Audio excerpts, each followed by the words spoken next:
Hey, hello, this is Shah from the podcast Thrive Not Survive After Abuse. With another episode. We are already at episode number 98. I'm so excited about episode 100 coming up that I actually cannot wait. I wanted to start a new series of podcasts right at the number of 100, but preparing for it, I thought, what the heck, why waiting if something is ready already?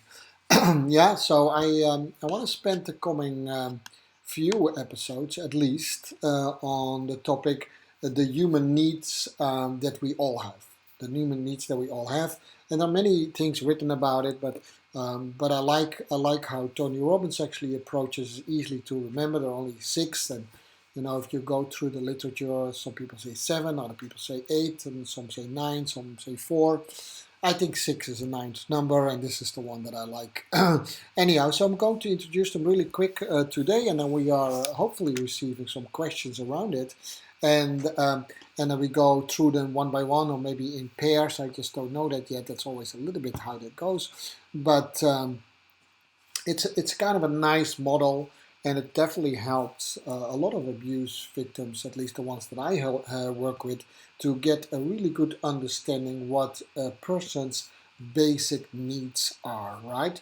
So the first basic need that we all have is certainty, and certainty is not immediately the same as safety, but certainty is the assurance that you can avoid pain and gain pleasure. That's what certainty means. If I run my life and I am pretty sure that I can avoid pain and I can gain pleasure, then I feel that's a very comforting thought, right?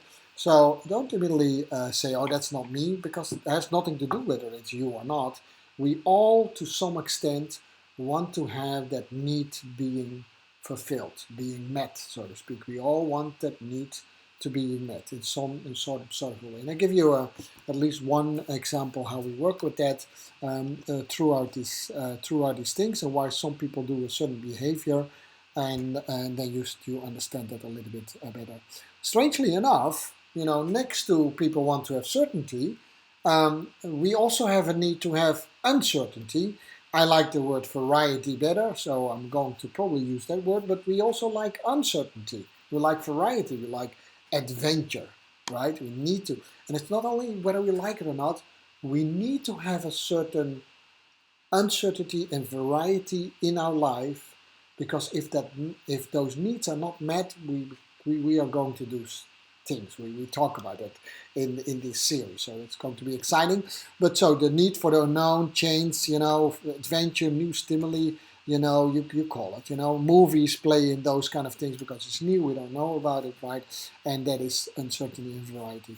And number three is we all, right? Some people more, but it's always a way about, when do we get these needs be held in a healthy way? Yeah, how do we get these needs be met in a healthy way?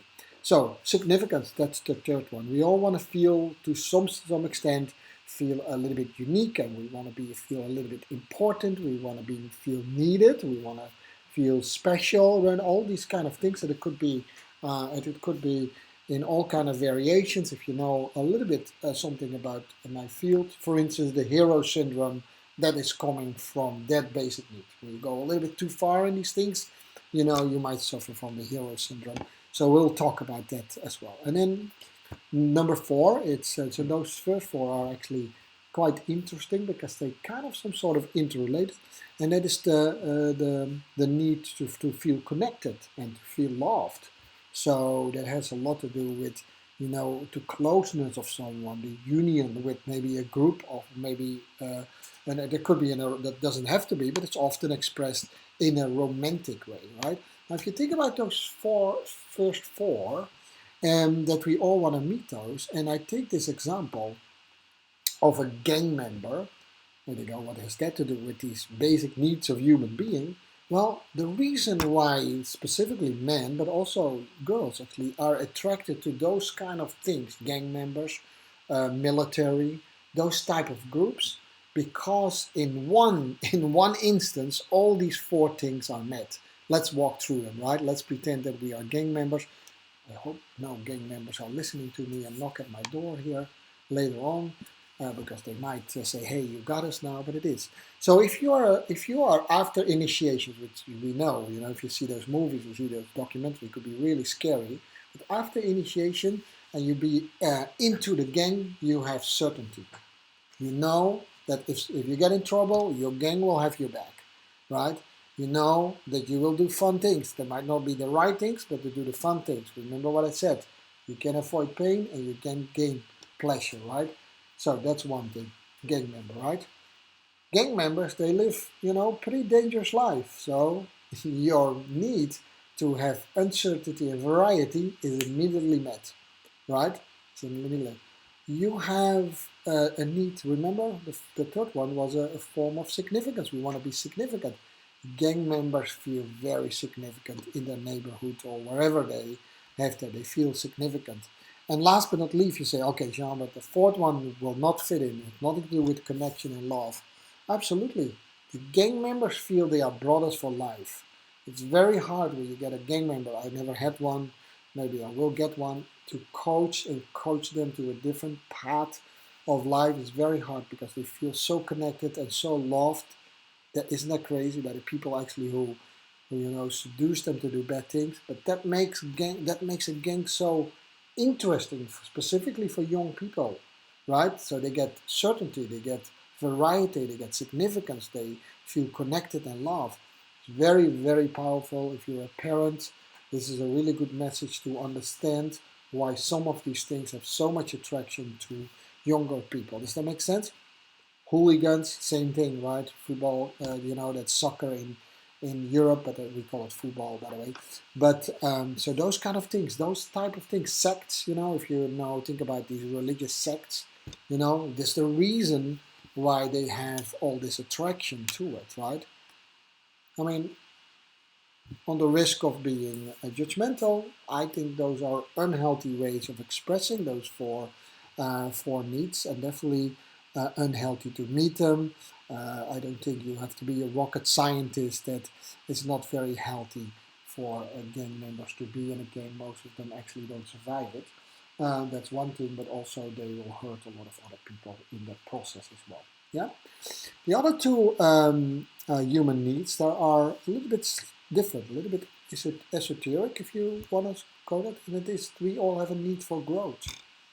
And a lot of times, if you go through life, we kind of miss that thing. We don't grow anymore. And I mean significantly grow, not reading a magazine in the weekend, but go out there and try to meet that form of growth. Growth makes you definitely feel better, right? That makes you feel, significant again, right? It gives you all these certainties. It gives variety if you do it well.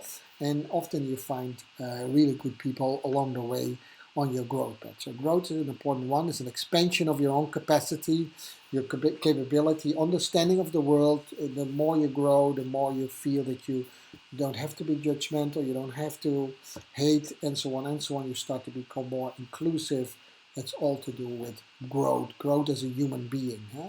All right, and last but not least, if you have heard a little bit of my 5 life energies, these things match actually with these 5 energies. But then the last one definitely with the 5th energy, and it is the 6th human need, and it is contribution. At some point in time, we actually, believe it or not, we have a need. We have a in us is a need actually to serve to other people.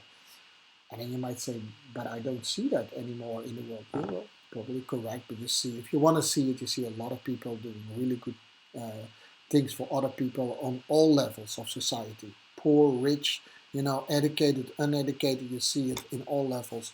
You see it in. But so a sense of service and focus of helping and giving support, to others, that is very much in our nature. If you just only have to look at the first years of a child, right? They start very young, and then it's a little bit me, and they miraculously food appears, and they get the bottle, and that's it, and they don't wonder where that's from. That's kind of normal. If I cry, the lights goes on, my clothes will be there, my food will be there, all that kind of thing. But very quickly, you see, and if you are blessed with children, you hear them say, "Daddy, Daddy, can I help you? Can I help you?" They want to help you so much, right? And very often, in the beginning you take them on your lap, but at some point in time, if you're not careful, you push them a little bit away, and you take that need to serve us actually a little bit out of them. You might say, "Oh no, you're too little for this," right? "Oh, it's dangerous." Whatever we do, it's always with good intention, but actually, if you think about that phase of a young child, and it is, in the early toddler stage, is when they are definitely super willing to do stuff for you. You are the first person that a parent is the first person that a child wants to serve. They want to make pictures for you. They want to do all these kind of things, right? And we miss that actually often, and because we want to protect the child way too much. And so these things are in us, and therefore it's a need, right? And it could become a goal for you in life, but it is a need in you that needs to be met. And maybe those are one of these things, like giving service to other people. You will see that if you start to do that, if you have a lot of problems in life, maybe you're depressed, maybe you have anxiety, those are the two, by the way, biggest mental issues in 2021. That started in 2019 when the rise of that was so high. But I say often to my clients, for the lack of better words, that if you're so focused on yourself because you have all these problems, and sometimes you need to do that, what you need to do? Go out there, find a homeless person, give him some food, and your problems will look way different, right? So we sometimes so focus on it. Remember to go back and go to that page that podcast that I made about self-love. That I think that's a lot of BS, right? In all honesty, we need to do self-care, but learning to love, because looking at yourself, you don't learn to love. You learn to love by loving someone else. That's what it is. And that's true with these human needs as well. See these human needs in light how you are with some other people, and you will find there's a lot of logic behind what actually Tony Robbins put them together, but it's coming from other studies that he did. So I'm gladly to borrow it from him to give you a few lessons. And then in that week, I also make the connection with how these human needs work for abuse victims, right? Does this sound cool? I think it's cool. I'm very enthusiastic about it, So this was episode 98. We'll hear you back tomorrow here at the podcast Thrive Not Survive After Abuse. This was Jean, and I'll hope to hear you back tomorrow. Bye-bye.